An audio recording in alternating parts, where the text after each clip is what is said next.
Bien, c'est effectivement un grand honneur d'inaugurer ce colloque international qui doit en fait d'exister essentiellement à Frédéric Douzet, qui est maître de conférence, comme vous le savez, un certain nombre d'entre vous, à l'Institut français de géopolitique, et qui a pris à cœur de nous ouvrir, plus encore que nous ne l'étions à Paris 8, dans une coopération ancienne, puisque le Paris 8 a des relations très étroites avec les grandes universités américaines depuis sa fondation.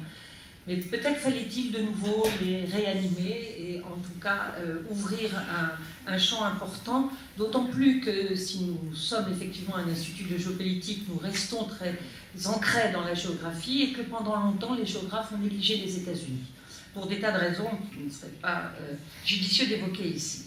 Donc je voudrais d'abord remercier Frédéric, parce que monter un colloque international, c'est une énorme entreprise qu'elle a portée essentiellement seule, je dois dire, et faire venir 17 intervenants étrangers, États-Unis et Grande-Bretagne, sur les 26 intervenants de ce colloque, c'est un exploit.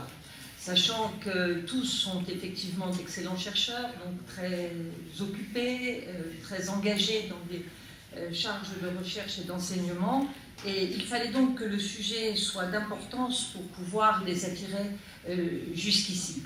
C'est aussi l'intérêt du colloque qui explique aussi le nombre de soutiens et le nombre de sponsors qu'il y a pu y avoir pour sa réalisation. Je dirais aussi que c'est un colloque qui a une fonction citoyenne.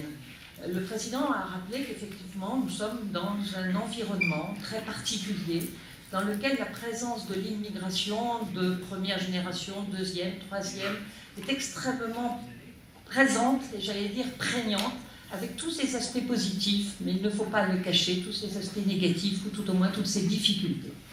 Donc c'est important pour nous d'avoir fait ce choix et d'avoir osé un choix scientifique délicat, qui est celui de la comparaison. La comparaison a une valeur heuristique majeure. Néanmoins, comme elle est très difficile à mener, elle est parfois dénigrée par les scientifiques, en disant au fond, est-ce que c'est si bien scientifique que ça? Moi, je reste convaincue que cette prise de position est une façon d'éviter d'aborder les difficultés scientifiques de la comparaison. Je dirais que l'audace de Frédéric Douzet a été de s'y atteler, et non pas seulement entre deux, mais entre trois pays dont les histoires sont différentes. C'était donc très audacieux. La France est un vieux pays d'immigration depuis le XIXe siècle. Les États-Unis sont un pays majoritairement de migrants. Et la Grande-Bretagne est un pays d'immigration que depuis la fin de la Seconde Guerre mondiale, à partir des années 50. Ce sont donc des histoires différentes. Point commun entre la Grande-Bretagne et la France ayant été deux empires coloniaux et connaissant donc des immigrations liées à cette histoire coloniale, ce qui bien évidemment n'est pas le cas des États-Unis. Donc une pertinence intellectuelle de ce colloque est indéniable. Et le troisième point, c'est que grâce à Frédéric, mais aussi au travail de Philippe Subra ou de Barbara Loyer, c'est mettre l'accent sur les enjeux de la géopolitique urbaine.